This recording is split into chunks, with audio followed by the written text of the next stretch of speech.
Special menu কাতলা মাছের পাতুরি। আমি নিয়ে নিলাম সাদা সর্ষে 3 টেবিল স্পুন আর দিয়ে দিলাম কাঁচা লঙ্কা। এটা আমি পেস্ট করে নেব। এবার হলুদ মাখিয়ে দিলাম।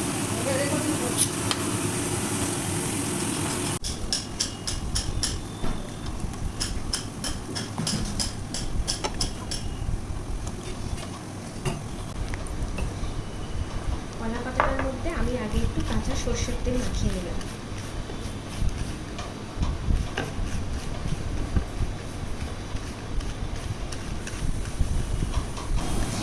এরপর আমি কলা পাতার মধ্যে এটাকে দিয়ে দিই আর একটু সর্ষে দিয়ে দিলাম।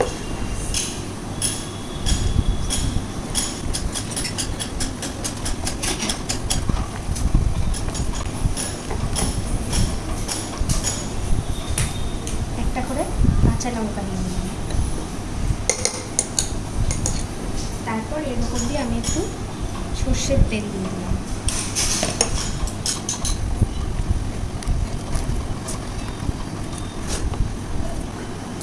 তারপর এটা আমি সুতো দিয়ে এটাকে বেঁধে নেব।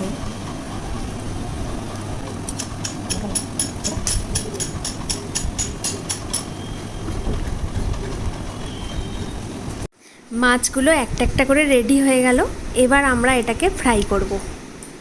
ফ্রাই প্যানের মধ্যে তেল দিয়ে আমি তেলটাকে ভালো করে গরম করে নিয়ে এবার একে একে আমি মাছগুলো দিয়ে দেব।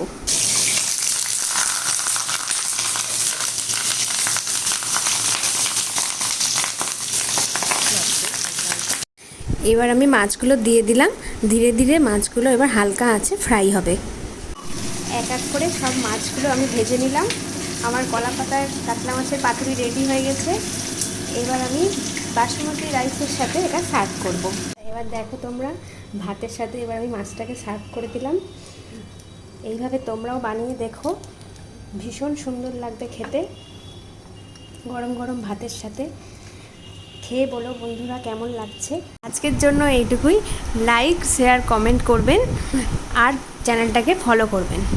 আজকের জন্য এইটুকুই। Okay, tata, bye bye, love you all.